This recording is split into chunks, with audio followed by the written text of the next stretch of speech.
This podcast is brought to you by the following Why don't you go like sponsors. this and have lightning come from your hands? Yeah. I'll just do this. Effects. Finishers MMA is located at 3761 Nicholas Street in Easton, PA, Lehigh Valley's home for 10th Planet Jiu-Jitsu. The amount of people that they have over there instructing is insane. They have J.M. Holland, John Thor Blanks opening up 10th Planet Allentown, Zach Meslaney, Grace Gundrum. It is elite teaching over there. They teach self-defense, no-gi jiu-jitsu, and kickboxing. They have a kids martial arts program that is building and growing, and Grace is teaching every single kids class. Get over there. They are the biggest killers in the game. That's 3761 Nicholas Street in Easton, PA. Do you have anything to interject? You didn't let me talk. I don't know. No, I would like trying to get quicker on that. But they have multiple schools, and it's www.finishersmma.com. That has their schedule on there, and it has when they rotate everything. And they have evening classes because if you work and you can't get there, they even have, I think, an 8 o'clock class on Wednesday. The thing I like the best is that they treat people with respect. It's not like one of those weird places you go and they talk down to you and, you know, like I'm a big bad sensei kind of crap. No, not at all. They're super cool guys. Everybody that goes there is nice. Everybody's friendly. It's just a wonderful place to go and learn jiu-jitsu. Wonderful place to go learn choke people. Yeah. Just go choke some people. Every time I've been over there, and I get a little intimidated sometimes going into classes like that, even like going to the gym or like the Y, I get a little uncomfortable, and they make you feel at home there. Super professional. The guys have been doing it for a while.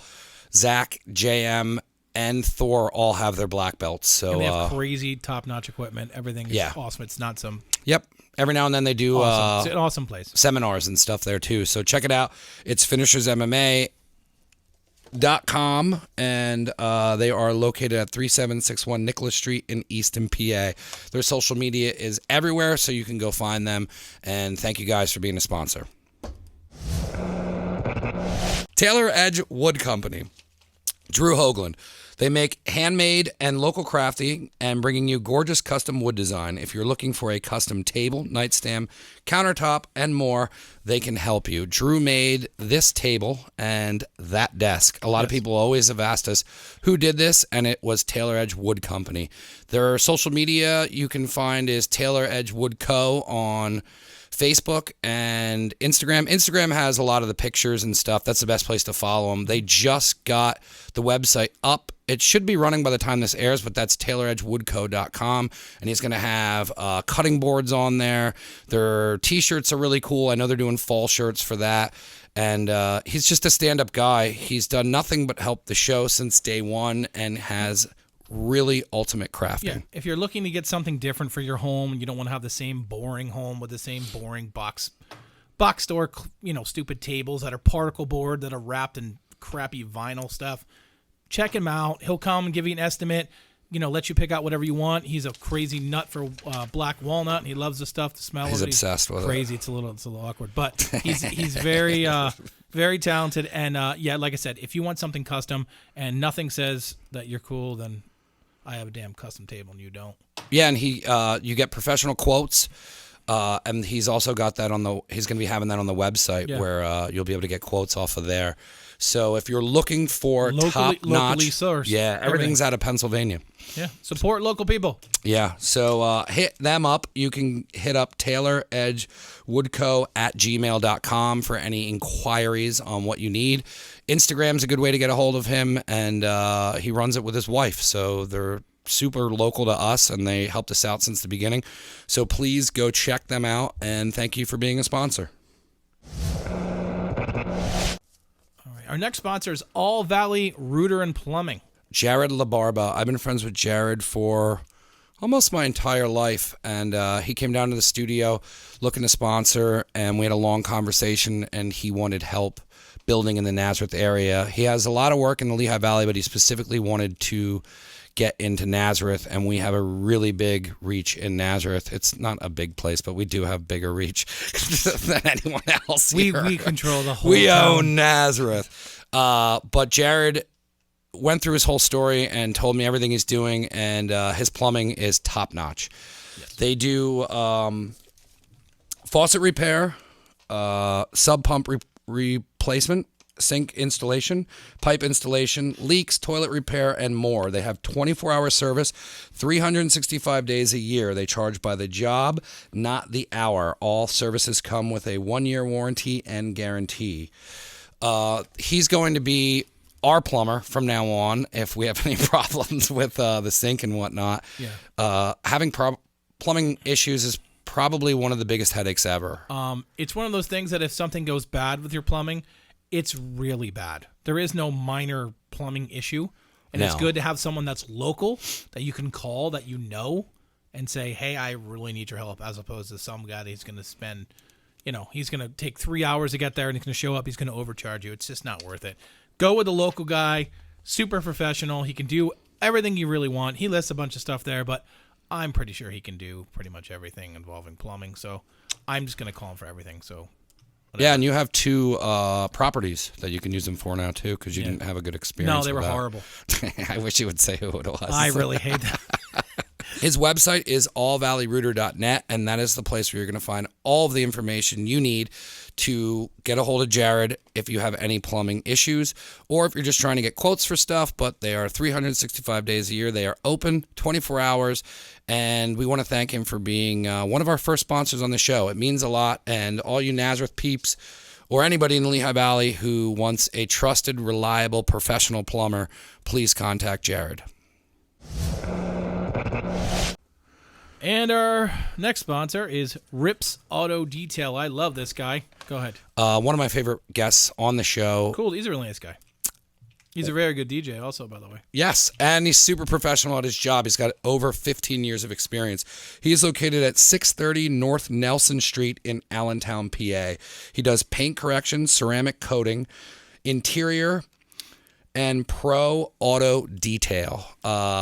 If you follow him on Rips Auto Detail on Instagram, it's insane what this guy actually does with a car. I am recommending that you go to Popeyes, which is right up the street, and you put fingerprints all over your vehicle, and then you go there, and he will make it perfect again. Yeah, he's got 15 years of experience. He's got a package for everyone.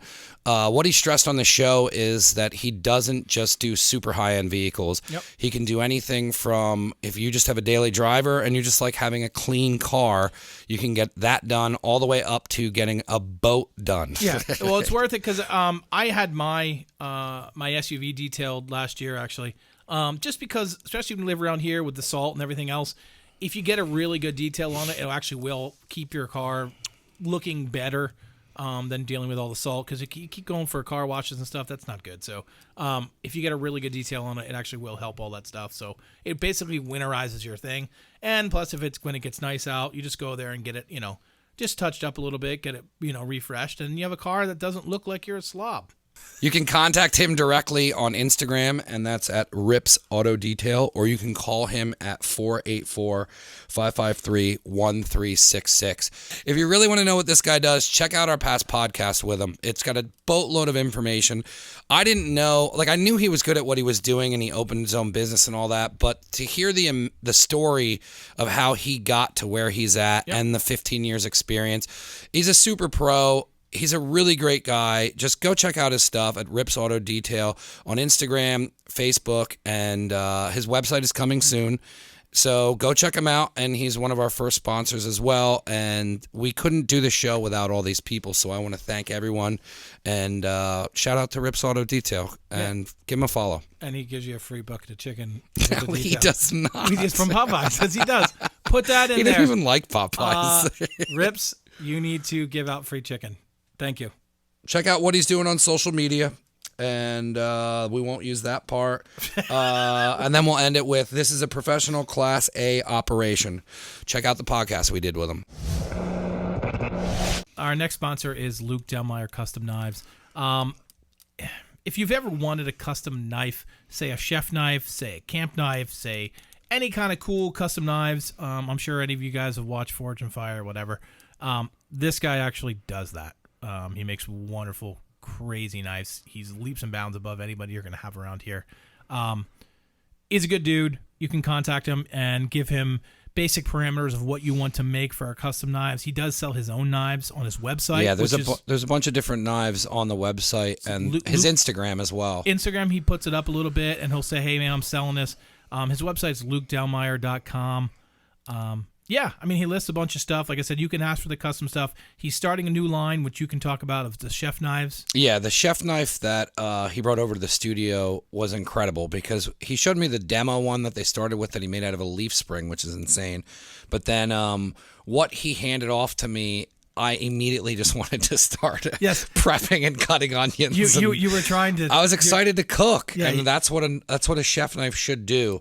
And if you you're just kept telling him you wanted to use it to cut something. I did. And if you're looking for a chef knife or any sort of custom knives that you would like in your life for whatever reason, this guy, the amount of work that he's putting behind it, the craftsmanship that's behind his actual craft with blacksmithing, the dude's extremely talented, extremely humble, and please go check out his social media, and it's Luke Delmeyer at Instagram. That's where you're going to get a lot of his knives. He's testing the knives.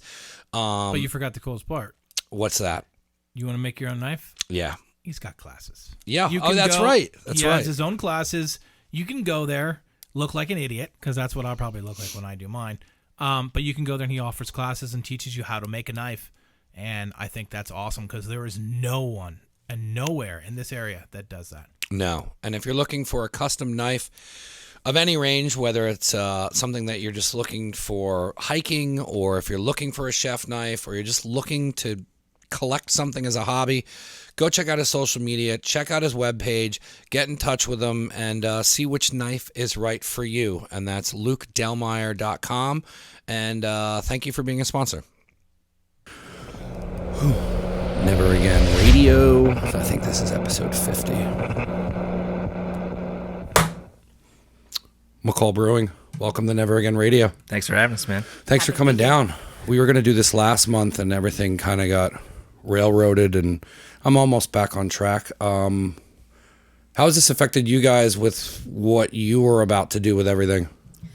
So I would say kind of the same time frame where pushed back a month. Yeah. So we were just about to get started with construction when the construction ban happened.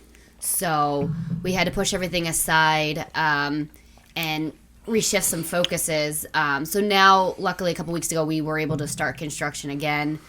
And looking for the time frame of a month delay, so maybe opening in August is where we're at. We're hoping for more like the July 4th weekend. But, yeah.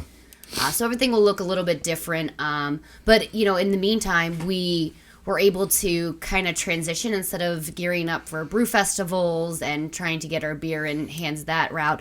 We decided to still brew a beer and put it in crowlers and actually take donations for charity with it. Yeah, I saw you guys were doing it. I feel like I've seen a lot of businesses, it's you kind of can't give up with what the situation. You kind of got to shift gears, and it seemed like you guys did that pretty well. Yeah, it was awesome. We're a good team at McCall Collective.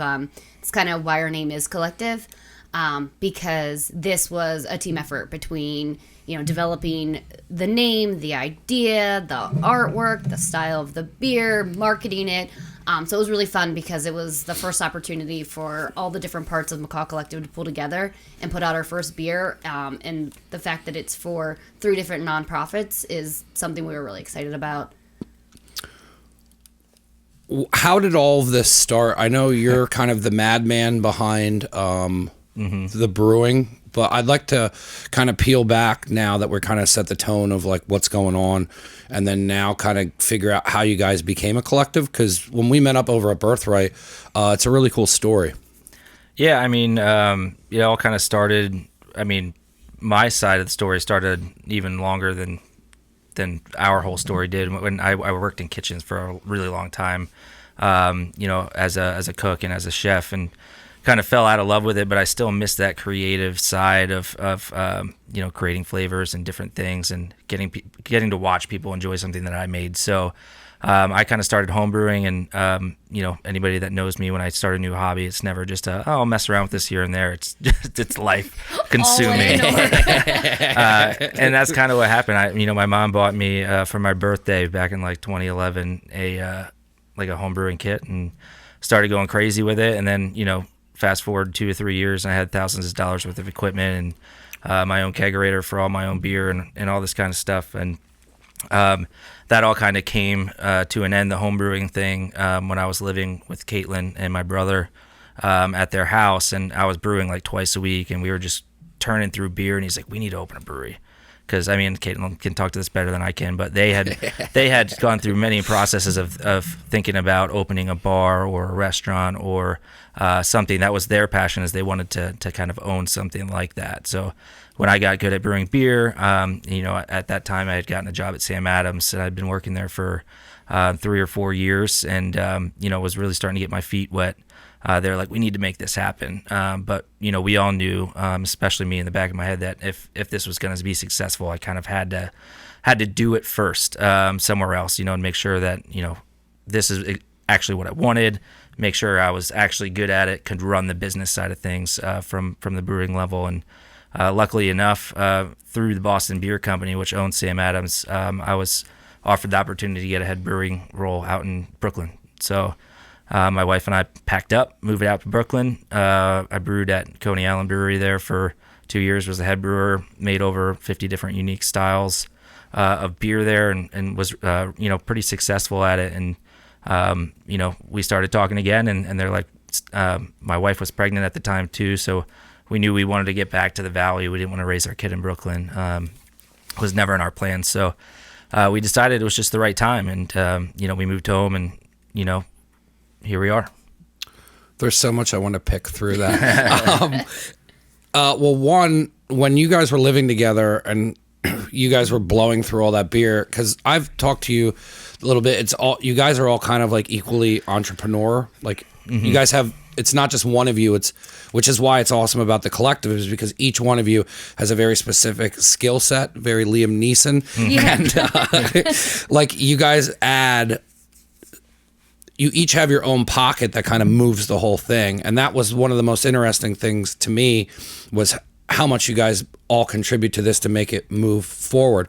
Now, when you were at like making the home brews and all that, could you tell at that point that you were better than average? I mean, you had to have known that, like, it wasn't shit luck that you were making really good beer. Yeah, that's actually a really good question. I always joke around that, every home brewer, family and friends tell them that they make the best beer in the world. And that's awesome. People should tell people that, Did you listen to them right I did, away? But, my brother at the time was working at Amazon. He still works there, actually. And he had like a bunch of craft beer lovers that worked around him. And I was like, why don't you take some beers in, give them to them, don't say who made it, and then have them tell you what they think. And then that's kind of what we started doing. And they were checking into them on Untapped and giving it like 4 stars and stuff. And I was like, all right, maybe I am better at this than, your average run-of-the-mill home brewer. But, yeah, and I forgot to mention, I worked at the homebrew store in Bethlehem for 3 years during that time span. So I got to try other people's homebrews and, learn more while I went. And, I kind of had this feeling of like, wow, like I am a little bit better at this than some other people without sounding cocky. So there was always that too. But, I've always been the type of person that like the bar's not high enough for myself. So, if I taste something and it's not right where I want it, I'm like, oh, it's garbage. And other people are like, what are you talking about? It's great. Yeah. So there's that. Did you get that from cooking? Probably, yeah. Yeah. Which I don't have it in any other aspect of my life. But so when it comes to creating stuff, like I've been baking a lot of bread, like a lot of the Karens out there during the quarantine. And learning how to bake bread's awesome. No, I love it, and I miss it from culinary school. But like, I'll bake a loaf and it doesn't come out perfect, I'll just like throw it in the trash. My wife's like, you're a crazy person. I'll make food for the guys down here, and they'll be like, this is ridiculous. And I'm like, oh, that's wrong with it. This is what's wrong with it. It's overcooked by 30 seconds. They're like, shut up. Yeah. And I'm like, that's just the way I look at it. Yeah, that's definitely a similar thing. But when you hold that standard to yourself, that's when you start getting stuff that's outside of where other people may have just been like, no, like settled for it, or not settled it, but you know what I mean. Right. Or just didn't have the time or patience to try and perfect it either, too, which is a big thing as well. When you started working at the actual brewery, did you notice that you didn't, like, how much knowledge did you have enough knowledge at that point? Or did you think, like, when you opened the door to that, how much more were you like, holy shit, there's so much to this that I wasn't even touching? So one of the biggest questions I get get asked, or at least when I was in Brooklyn, from like different newspapers and things, is like, what advice would you have for home brewers? And to your point, get a job brewing before you decide to open a brewery, because I literally, for the first 6 months I was there, I got my ass kicked every single day. I'd be like, I never knew that, or I never knew this, or a pump would break, and I'm like, I don't know how to fix this. I guess I'll just take it apart and figure it out. But that kind of stuff happens all the time in the brewing world. I learned a tremendous amount. I always tell Chris and Kate, like, it's a really good thing I had that 2 years experience, because we would have failed for sure. I had a good support system around me with the Boston Beer Company. They had maintenance managers and different things that would come in from out of town to show me different things, or I had a boss that if I had a brewing question, like, I'm not sure how to scale this up or do this, he would be able to walk me through it on the phone.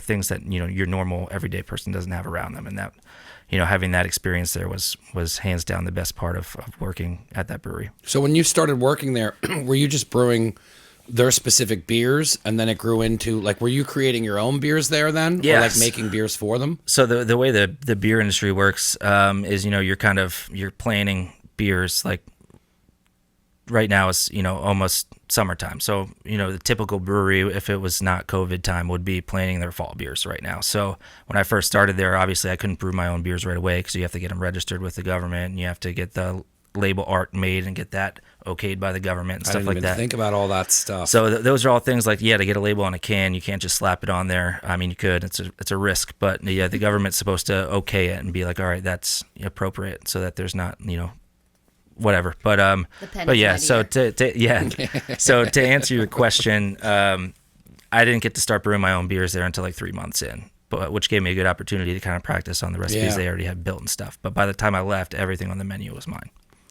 Where did you go after that then? Because you have some pretty solid credits on brewing places. Yeah.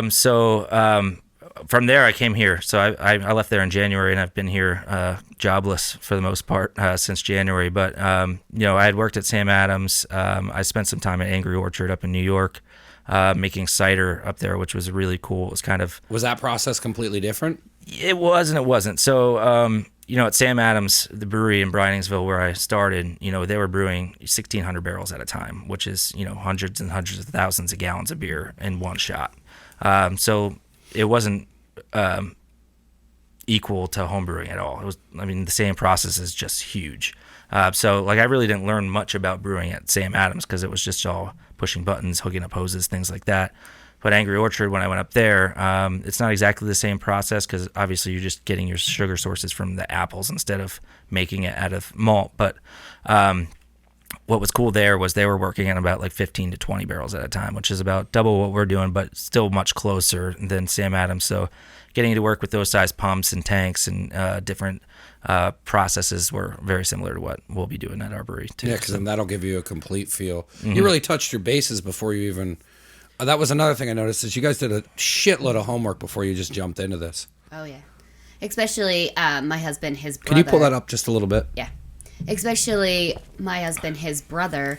He did a ton of the legwork before we got things started. He's kind of the man behind the scenes, looking into, township regulations and where we can be, and he does all the financial stuff as far as running the numbers and what we have to produce and how we can produce it and where we can be and what overhead costs are like. So, everyone's homework is kind of, what is making us where we're at today. So, you have all Matt's background with his skills sets, and, as he talked about being the head brewer in Coney Island, he said half of his job is cleaning and maintenance. Actually, 90% of it. So for him having to not done any of that stuff, we would have seen failure. So, the homework part is, how we're going to lead to success. It's so fascinating to see, really, like how you guys mentioned twice now that you would have failed. How does that feel, seeing roadblocks like that, where you would have been like, man, we would have been screwed? Because there's so many people that open businesses or try, especially restaurants as well, where you don't know what you're getting into. And if you don't have that prep and you don't have a solid team behind you, it's really next to impossible to pull it off. Yeah, so there's a couple points to that. So one is I'm kind of crazy when it comes to making sure everything is perfect No and comment. that we have a But your plan. background with sales was super interesting to me as well. Yeah. So, that's what the part I bring is all the sales and the management experience. So I'll be the one doing all the daily operations. So I'll be actually running the brewery. I'll be staffing it. I'll be handling the payroll, handling the scheduling, what releases look like in terms of like when, Matt will plan the beers and then I'll execute it from there. And taking all of our skills and making sure that we are crossing every T and dotting every I and just not diving into anything is, a precaution that we always take. So the concept of, yes, we would have failed had we not done this. But I think what's different is we know that. So we have done everything we know. And, things will always pop up and we'll have to kind of stop and readjust. Just like, when COVID happened, we had to stop and readjust, but that's where we all then zone in on our specialties and figure out how to then course correct and get back on path. And we now are shifting our focus to go beer, where before it was just going to be like a means of marketing. Yeah. And now it's going to be a part of our profit line. So we're going to invest in a canning line. We're going to start getting to-go beers that are hopefully out in July. And this is all because we kind of pivoted and we're changing our business model. And we're going to have then to-go beer to bring in that income, which again is just the ability to stop, readjust, make changes so that we can still continue to be successful. And we're not sitting here being like, well, we failed, or we would have failed because we stopped, we readjusted, and now we're changing it. So Yeah, I mean, a lot of the business owners I talked to, like, there was really no margin to like sit around and be like, oh, yeah, you like feel bad for yourself or be upset about like the situation. Like, you really can't do anything other than figure it out, and that's kind of what's going to be left. Business wise is going to be the people who decided, all right, well, we need to switch this whole thing to Right. go. All right, well, we need to, if we were going to do food, all right, well, we need to start doing to go food and like kind of revamp it's weird because now it's like you have to do everything backwards. Like you said, it's like the things that were going to be the extra add-ons are now turning into the main sources, and you just got to kind of work from the back forward instead of just moving forward.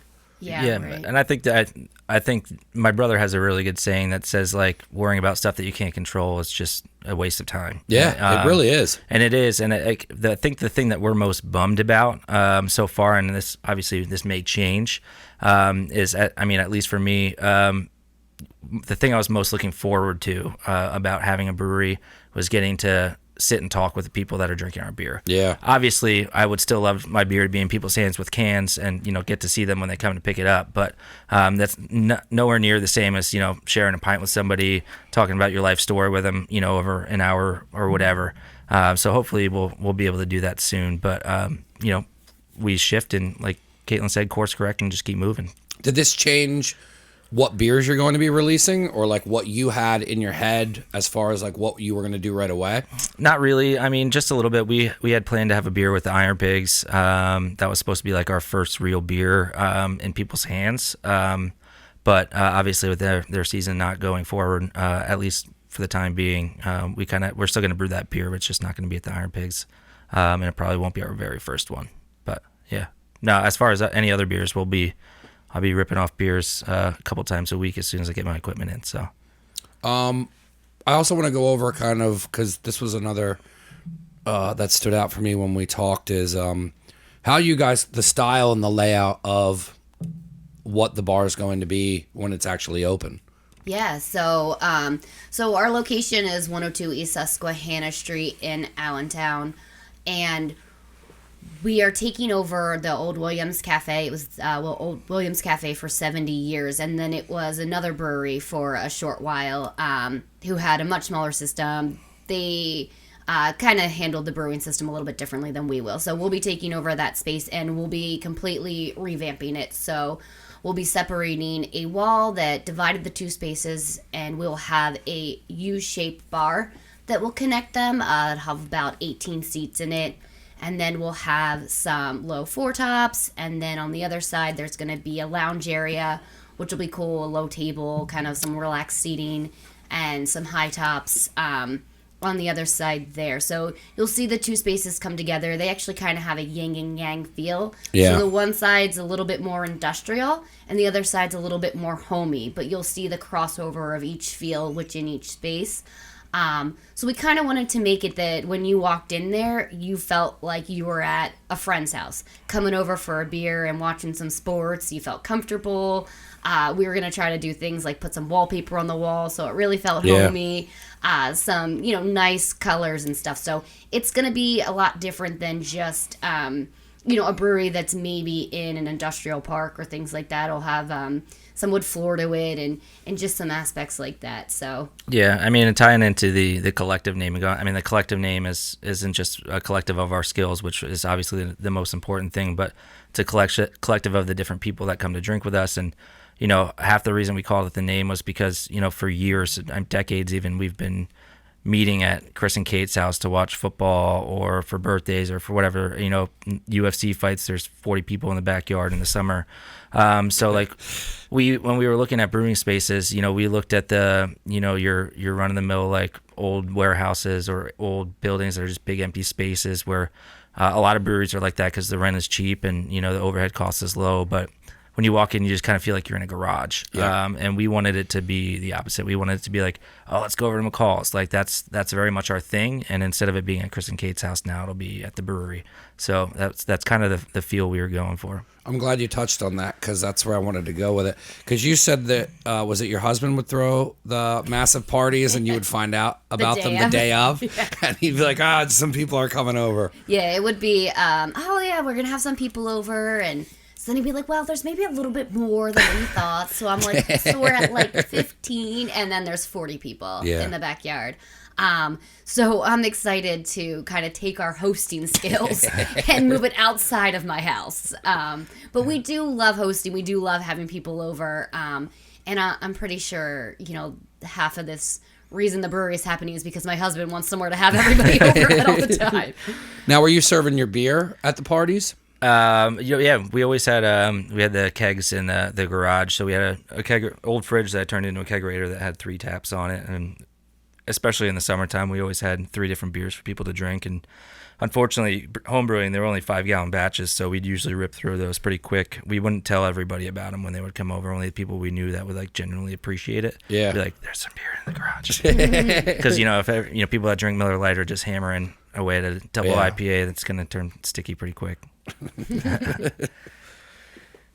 The other thing that I was interested in was your culinary background, and then how you said you're moving a kitchen in there as well. Yeah, so I mean, if it were up to, well, I shouldn't say if it were up to me. If I had the time and 4 arms, I would love to run both. But unfortunately, the brewing side is much more important to me. So we're gonna be hiring a kitchen manager in there to run the kitchen. It's gonna be, Caitlin could talk more to the menu, but pretty small, pub style food, but a little bit upscaled, burger sandwiches, wings, that sort of thing. But with some, I don't know. You want to talk to it more? It's supposed to be like pub style with like a fresher flair to it. So not just deep fried and greasy, but they're still going to be deep fried and stuff, but a little bit more of something special about each to make it a little fresher.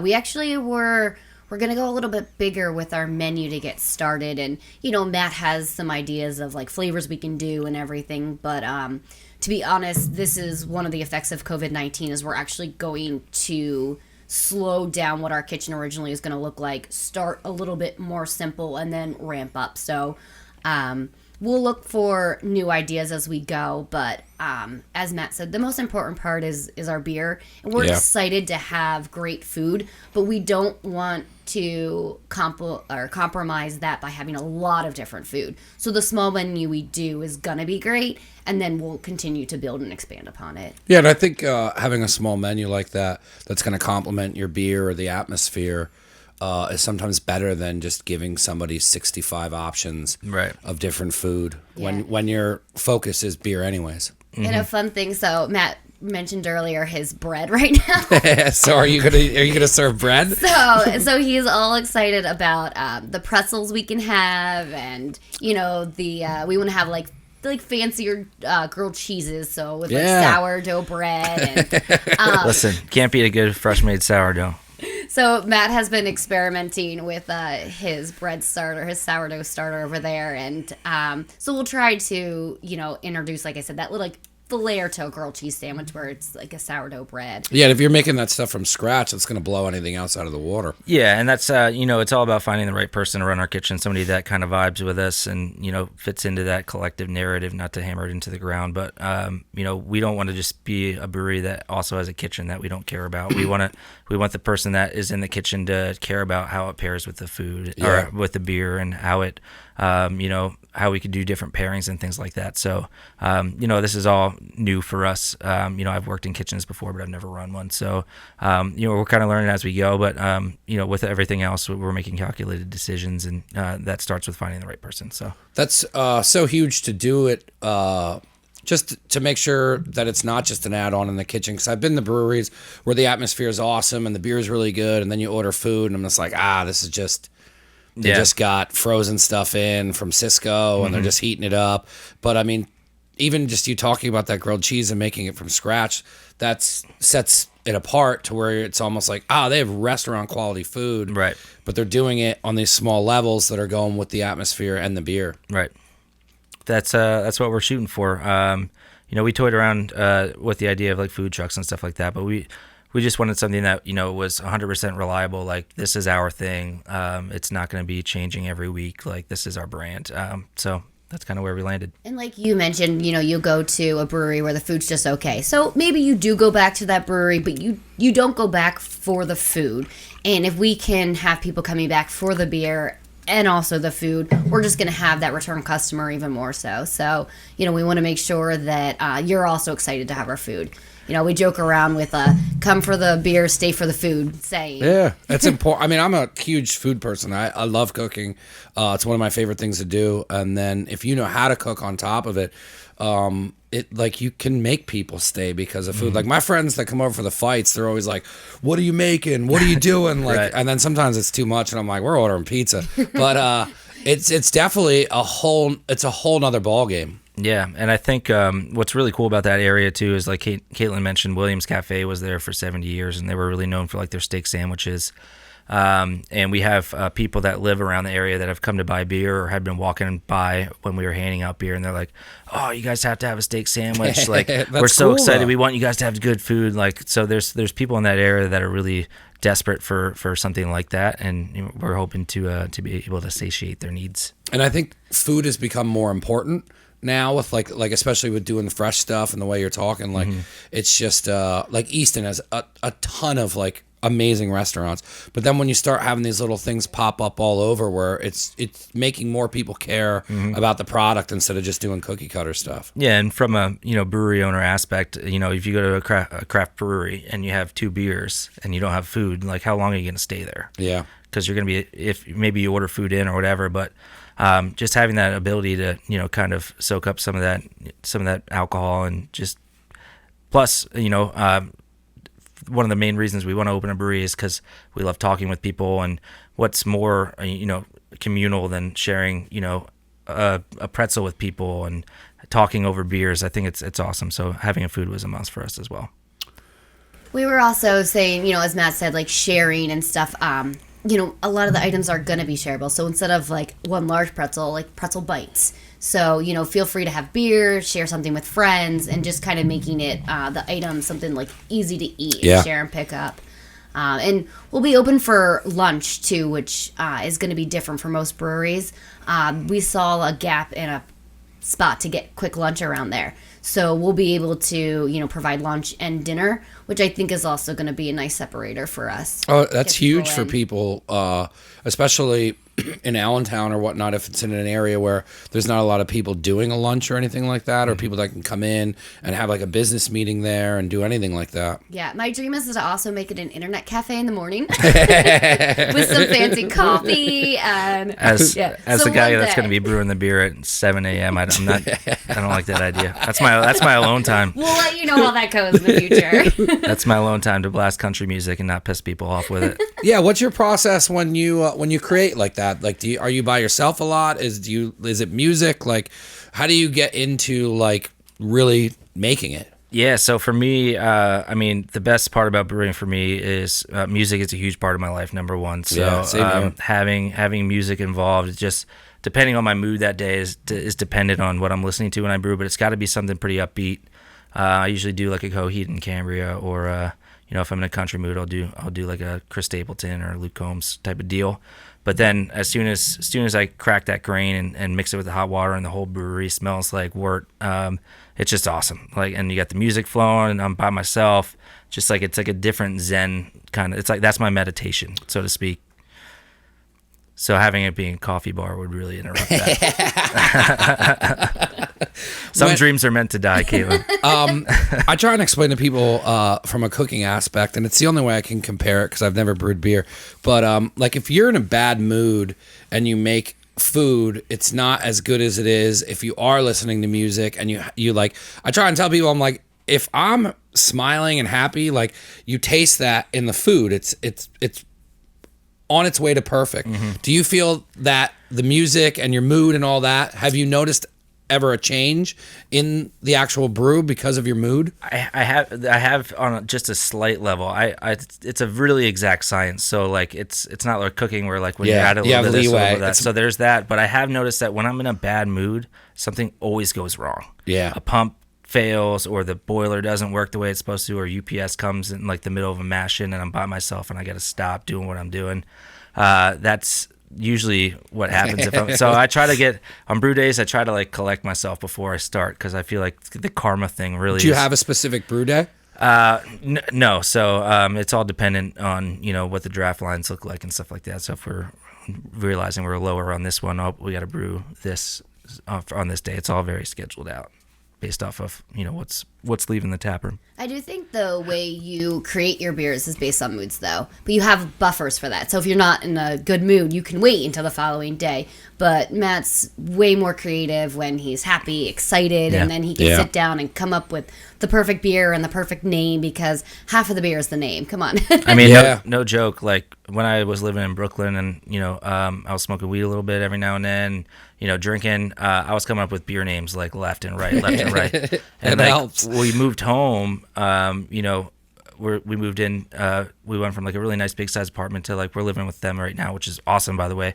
But it's, it's smaller. I had a 9-month pregnant wife. Like we were all very nervous about like having a kid.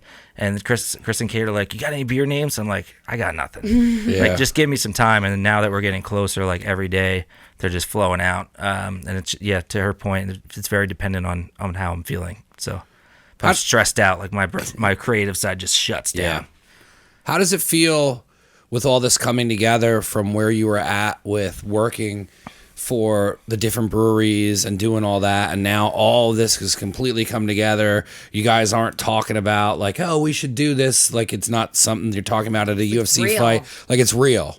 It's a mixture of amazing and also. And you had a kid at the exact same time. Kid, COVID, and all we need is another vid to really. But yeah, no, it's extremely exciting. Like when we're handing out this beer to people when they come to pick it up and getting to talk to them and see how they heard about us, and just knowing that they're taking home like a piece of us, like every single one of us that's been from our artist or our marketing guy, artist Sarah, our marketing guy, Craig, Caitlin, Chris, like we've all contributed to this. So having people walk away with Sarah's art on the can and seeing Craig's post on social media, like for all of us, it's like this really amazing thing. But then there's also this huge like dread cloud where like, what if we fuck up? Yeah. There's always that. So that's there. But like we said before, like we know what we're doing. We've done a lot of research, and I know. So this is what we always say, and it'd be better if Caitlin said it, but the one thing we know for sure is we could brew good beer. And if you could brew good beer, people will buy it. And we're sticking with it.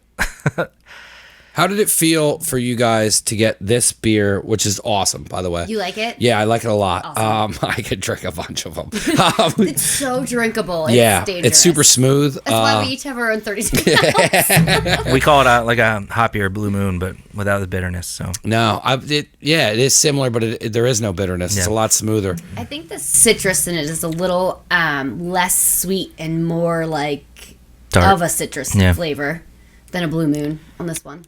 when I tasted it, I was like, oh, this is like a Blue Moon, but this is what Blue Moon should have done. Oh my gosh, that's the best explanation ever. How did it feel to give this beer out? Because I know what it was like when we were talking in the beginning here on how you had to circle back and not do anything. And I'm sure this isn't how you thought a grand opening was going to go. And this isn't your grand opening, but how did that feel when you were handing out the cases of beer? Was there a sigh of relief where you were like, all right, we're still doing this. This isn't going to stop what we're doing. Like, what was that feeling like when you guys were able to even get beer out of the building? For me personally, it's a little bittersweet because it's awesome. The beer turned out great. It was my recipe and everything, but not getting to brew it on our system was a little bit of a, it's not quite as good as it'll be when that first beer that comes out of our facility with coming out of our tanks, our water profile, like all that kind of stuff changes how our beer is. I forgot you had to brew it over at Hijinks? This was brewed at Hijinks, yeah, which, by the way, they're amazing people over there, and to let us brew with them and everything was we couldn't have done it without them. So, like I said, it's amazing, and the beer turned out perfect, exactly what we wanted. But the bittersweet aspect comes from like it's still not 100% ours, and I think that's the thing that like we're most excited for is having that first brew day, having everybody there when we brew it, and then being able to give that to people and being like, this is ours. You know what I mean? Right. There's a little bit of a different feel to it. Do you have a specific, what were you going to add? I was going to say, for me, there's like kind of two aspects to it. One, I absolutely love that we were able to have our first beer go towards nonprofits. That's like a dream come true to me. I really we'll be all about community and stuff. You'll see when we open. That's something that I'm big into is giving back and, just trying to make sure that we're doing our part, right? So that made me super happy. But at the same time, it isn't how you expect it. And as Matt said, it isn't on our equipment. And we're really pumped that we got our equipment from here in the States and it's in Milwaukee. It's ready for us. They custom build it. There's a stat that where we're getting our equipment from is out of the top 50 breweries, 10 of them have their equipment from this place. So it's Quality Tank Solutions. And so I just, you know what I mean? Like Matt said, it really is going to be that full circle when we can actually serve, our beer that came out of our tank and it's 100% ours. So those are the aspects. Like I can't deny how much I appreciate the nonprofit, which probably wouldn't have happened without COVID. Yeah. So I am thankful for that, but it is different, so there's like that pros and cons, just like anything you can look at. Do you have, because this is obviously what you're doing for the nonprofit, do you have a specific beer that you still have in the back of your head that you're waiting to do in your own tanks, or like what's your plan to roll out when you guys get everything set up? Do you have a specific thing that you're just waiting on? We have a bunch of beers already lined up. I don't want to give too much away because I think there's some pretty exciting stuff. But I can tell you that we're going to be partnering with a lot of local people. That's one of my big things, and our big things is partnering with local growers for anything from fruits and vegetables and stuff like that. Obviously not vegetables for beer, but fruit. And I have a beer in mind that we're going to partner with Marion's Donuts for, and that's as far as I'll go on that one. But yeah, so we have a lot of stuff. We have a lot of ideas. We're registering the beer names and everything, so it's all lined up. But I can tell you we're going to have everything from Pilsners to Stouts to Porters to ESBs to Hazy IPAs. I'm just coming out the gate swagging. Legit. We're going to have, we'll have 20 taps, and I always tell people, if you like beer, there will be something on there for you. And even if you don't like beer, there probably will be something that you could drink. But we'll also be serving PA-made wine and spirits as well for people that don't drink beer. But, from the beer aspect, it's not going to be, one of these breweries where you walk in and it's 8 IPAs and like a Pilsner. We're going to have a broad spectrum of everything. Where would you say that you learned your broad spectrum? Was that from working at all the different breweries, or was it from just making beer for everybody at the parties? Yeah, I think working at the homebrew store was where I learned a large majority of it, because the cool thing about working at the homebrew store is you get to talk to the people that have worked at the homebrew store for decades that have all this knowledge, but you also get to talk to other homebrewers that come in for advice and bounce ideas and opinions off of them. And, it's really just a big, group of people trying to help out other people. Which was cool. So, and just reading. I read a ton of brewing books and I joke with my wife all the time. I don't read. Like I have like serious attention issues, and if I try to read like a murder mystery book, I get like 3 pages in, I'm like, I don't want to read this. But like a brewing book with water science and different things like that, for whatever reason, I'm just like, I never knew that, and I'll just keep going. And there is some dry reading in there too, where it's like tough to get through, but. For the large majority, I really enjoy learning the craft. Where do you think that came from? I think it's what we were talking about before. Like, if you're going to do something, do it right. Yeah. And if I have a question about something, that means that I don't know everything there is to know, and I never pretend to know all that there is to know. So, by reading, I'm learning, and by learning, I'm getting better. So. Do you think that, like, once you figured out, like, how to make one beer, it just kind of opened the floodgates, and then you were like, holy shit, like I could go this way with it, I can go that way with it, and then it was like once you realized you had endless creativity and you kind of unlocked how to make it, then it was just game over on why you're compelled to keep reading about it, and why it's because it's endless, really. Yeah, I mean, it's really a terrible comparison, but it's like when you look up at the stars, you're like, where the hell does that end? It's very much the similar thing, where like with beer, you can make an IPA, right? But you could use an endless variety of hops, and that'll completely change the way the beer tastes just by changing one tiny ingredient. Totally different beer. That's why people joke like, yeah, you could take my beer recipe, you're never going to be able to replicate it because you're not going to have the same ingredients, you're not going to have the same water, you're not going to have the same tanks, you're not going to have the same temperatures. Like there's so many little things in beer that if you change it, if your mash temperature is off by 1.5 degrees, it's going to change the body of the beer. Or if you add the hops 10 minutes too early, it's going to change the bitterness of the beer. So there's literally, I don't even know the number, but it's in the gazillions of different possibilities for beer. It's crazy. What was it like for you to come on board and kind of help out? Because you play such a major role for what you do, but like, how did that feel to kind of like, I mean, because it's so interesting to me as well, because it's all family working together, but how did that feel for you to be able to help out enough that it was like, hey, like, I'm going to leave my job and we're all going to do this together? Like, because I mean, that was a big, I guess it was a risk for you to walk away from what you were doing. I mean, you had a career. Yeah, so I mean, there's lots of aspects here.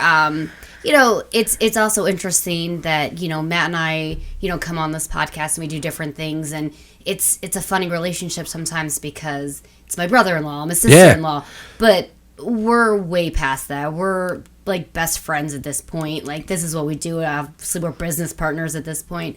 But it really did start with then my husband. So with Chris, he's kind of like the generator of the map, right? So we all have our skills and we all fit in there.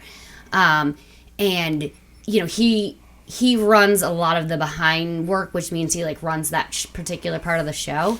And then it came to the point where it was my turn, right? I was leaving my career and I was stopping and I was doing all the legwork of the brewery now. I was taking over everything we did.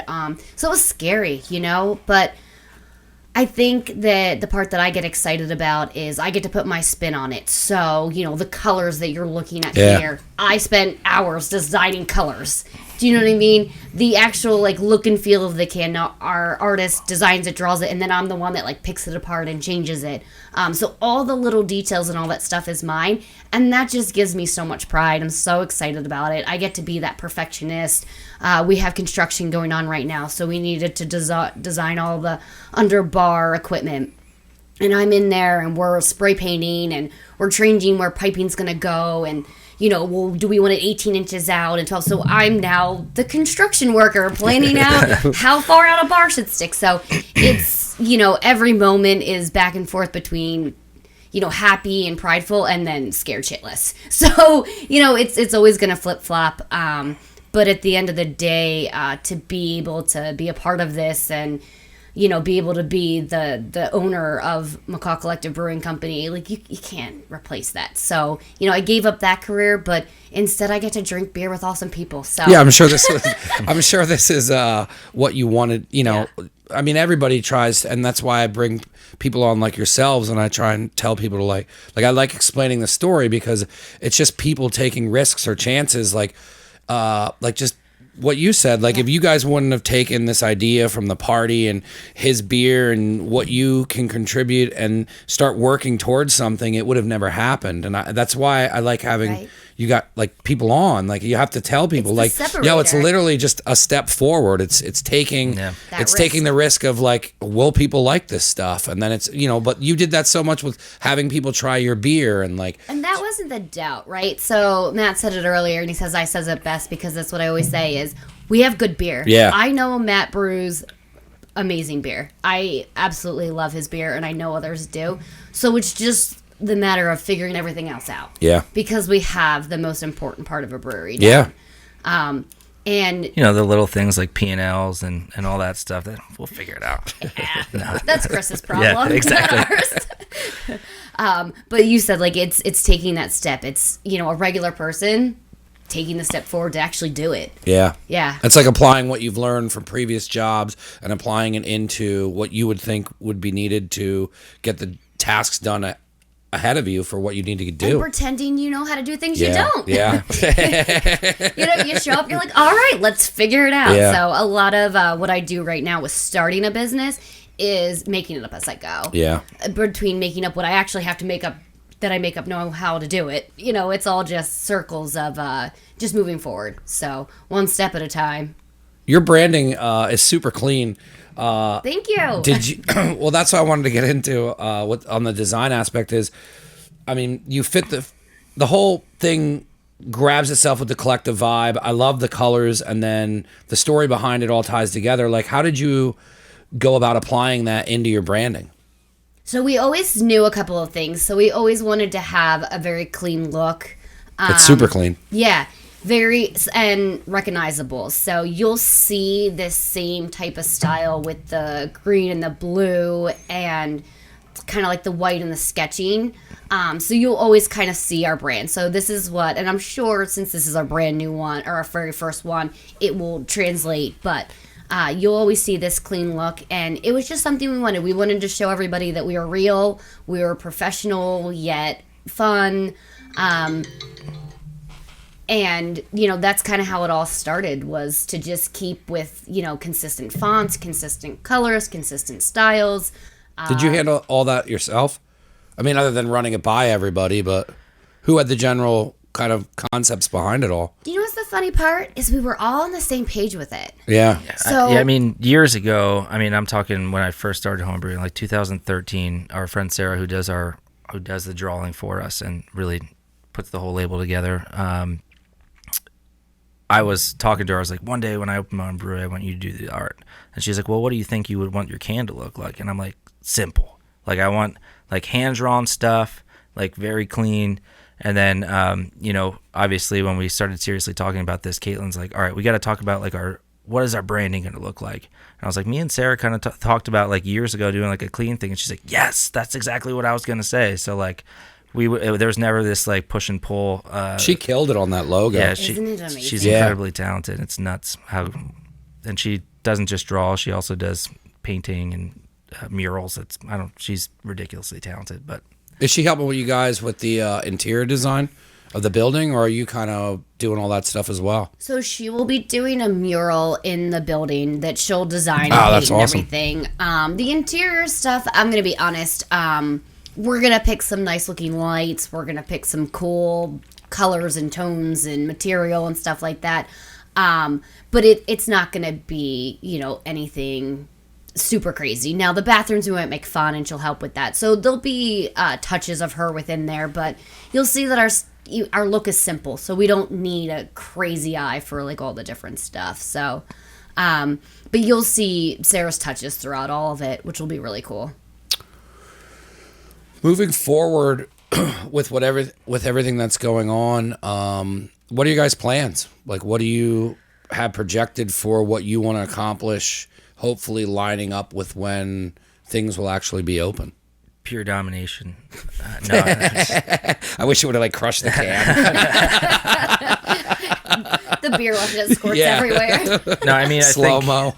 I think realistically, tying into what we said before, and I'll let Caitlin give her answer too, but, my vision is hopefully sports are back up, football and baseball, and we're able to have at least some people in our brewery. Our vision is to be able to be a spot for people to come relax and enjoy and watch some Philly sports and, just enjoy good beer. And if that's not possible, we just want to be a place where people know they can come to get good beer to go. And we're hoping to be able to do that by the beginning of August. So, yeah, for sure. I mean, we're definitely going to, take it step by step. So first focus is to get that beer to go until we can open because, we're with the restaurant, pubs and stuff. So we're not even in the yellow as far as people being able to come to your place. So, we want to get beer in people's hands. And then again, like in August, I'm hoping for kind of some good news around, amount of people. And even if it's less than our capacity level, which should be about 60. So if there's a percentage wise, maybe we can get like 20 people in or rotate or whatever we need to do, start up with our kitchen. And, I think for me, if we can be almost functioning like the way we would have, had COVID-19 not hit by, fall, we'll say end of September, I think we'll be good. I think we'll be great. We'll be ready. We'll be having our awesome food that we talked about. Of course, we're going to be having good beer rocking the whole entire time. And that environment that we really wanted to create should be fully ready to accept everybody coming in. I'm going to start wrapping up just because I don't want to keep you guys. And you guys definitely have an open door as to whenever you want to come on here and push new beers. And when you guys get closer to opening, we can do this again too. And just push what you guys are doing. What are you like? Are you guys working with other breweries or bars and getting your beer in other places? Or are you just kind of keeping it solely towards you guys are just doing your own thing there? So we're going to be doing a couple collaborations with a couple breweries. So actually, next up should be a collaboration with Brew Daddies in Allentown. So they are super close to us. It's less than a mile away. So that'll be really fun. We'll have another beer out then with our name on it, brewed on their system. And then, Bond Plays, maybe Funk in the future will be something we really want to partner with. And then as far as... We've talked with Seven Sirens, too, about doing something with them. Yeah. We have a joke, whoever's system's ready first, because they've had all kinds of issues getting theirs in. I met up with them. They're really good dudes. Yeah, they're I got to hit them up about coming on, too. Yeah, they're a riot, and they're super nice guys, and we're hoping to get in with them. And we have a joke, whoever's system's ready first will brew on that one. So yeah, I don't know. They have a pretty big nightmare going on. Yeah. Right. Unbelievable, really. Yeah. We're hoping we don't have the same issue, but we'll see. Well, ours is slated to come next month, so. Yes, it's going to go great. I was going to say, knock on wood. Yeah. For local restaurants and stuff, we're gonna partner with a couple people we want to partner with, right? Mm-hmm. So reach out to places we know that's known for serving good beer, that Yeah. takes care of their draft lines, that we'd be excited to have our beer there. Representing you guys correctly. Yeah, and that's more what it is. We're not trying to mass distribute to get everywhere. Yeah. We want to be select, and would you like to have our beer on? And if they're in, and we like them, it's going to be more of our ankle to go. Yeah, I mean, so a lot of breweries, not a lot of, some breweries focus on distributing with different distributors in the area. We have a 7-barrel system, so out of 7 barrels, we're probably getting 12 kegs per batch, and realistically, half of those are probably going to go into cans to sell to go, at least at first. So we're really only going to have 5 or 6 kegs to serve our own draft lines. Yeah. So we don't have the capacity to just be like, oh yeah, we'll give 4 kegs to this place or 2 kegs to this place, because we just don't have that much. So when we say we're going to be hand choosing some local places, it's like a keg here, a few keg and far there. between. So it's just specialty stuff. We just don't. Maybe one day if we get to the point where we have a production brewery, we can talk about it, but that's not in our plans right now. Where can anyone get any information at all to where they can get this beer and everything that you guys are kind of doing at the moment? Like, what's the best place for them to go in order to order, in order to check anything out, because you guys have apparel for sale as well? Yeah. So if you follow us on social media, so our marketing guy Craig does an awesome job of keeping everything up to date and posting and keeping it fun and interactive. So McCall Collective, brewing.com is our website, and then we're on Instagram at McCall Co Beer, and then on Facebook at McCall Collective Brewing. So you can go to our social media sites and then follow our website, and everything's going to be up to date there. And you're going to see what beers are coming out, and what we're doing for the community and what apparel we have. We're going to be having some new apparel coming out. Restocking on hats. We have awesome glasses that we should have brought to drink at. My old apartment glasses are fine. They're the same. Serves the purpose. Serves the purpose. Yeah. Yeah, but our glassware is actually really awesome. So No, it was funny because as soon as you sat down, you were like, "Shit!" like you should have brought glasses. We should have brought like one of each. Yeah, our glassware is awesome. So check out the website and follow us on social media is how you'll see what's new and coming and stuff. So yeah, and to answer your original question, the beer is going to be available for pickup at the brewery until the day before Memorial Day. So you can order it online, and then yeah, you're looking at me like I'm lying to you. This is going to post after that. So Yeah, Memorial Day will be. It's this weekend. Yeah. Will be this weekend, Right, yeah, which is crazy that it's already Memorial Day. No, that's so right. we missed ordering of this beer, but we're gonna. So if you. But what do you follow guys have next lined up after this beer?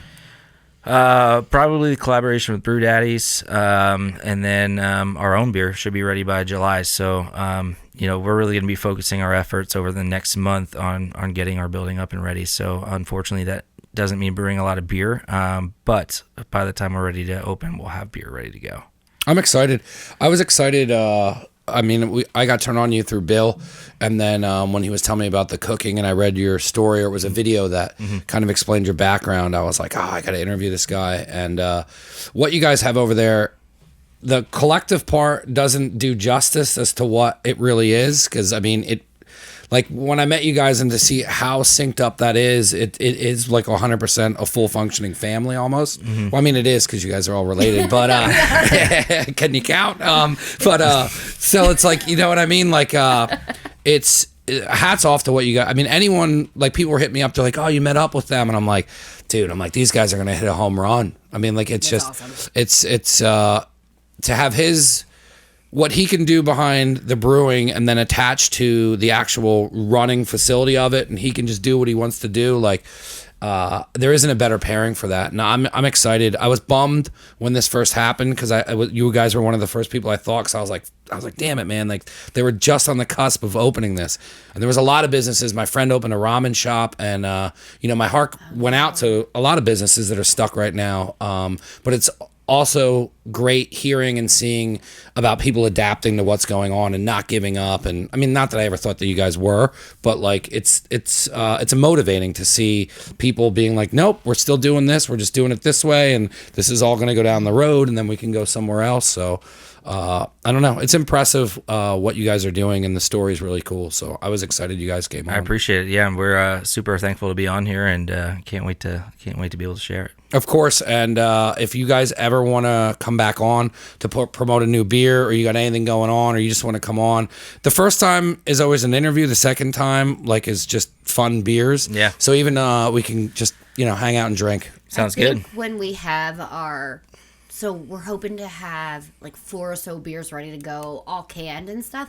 Maybe we come back right in before that and say, okay, these are our beers that we have. Absolutely. They're ready for you to pick up. I think that'd be really cool. Start with a shotgun and go from there. Maybe not of a crowler. When you're how long Well, will at least 16-ounce cans. how long will it be till your physical place is done? July 2nd is when it's production Yeah, be done. because the other thing we could do too is, and it we there. talked about doing this, is do it there. And the guys that I work with that do a lot of the production here, if one of these fell, I wouldn't know what to do as far as putting it back up in the correct places. But all those guys are really into beer, so Yeah. we could go there and film something that would look really cool and Sweet. highlight the place. Between and then, two tanks, that's right. Yeah. Between 2 days. I mean, we talked about doing it before, but I love working with people that are motivated, and I can't thank you guys enough for coming on during all this nonsense. I haven't had really a lot of blowback with people coming down here, and I appreciate you guys just taking the time out of your day. If anyone else needs anything as far as the episodes and previous episodes, it's neveragainstudio.com. And what was your guys' website again? McCallCollectiveBrewing.com. Cool. Anything else you guys want to say? No, man, thank you again for having us Cool. on. Thank you guys. Cheers, man. Thank you.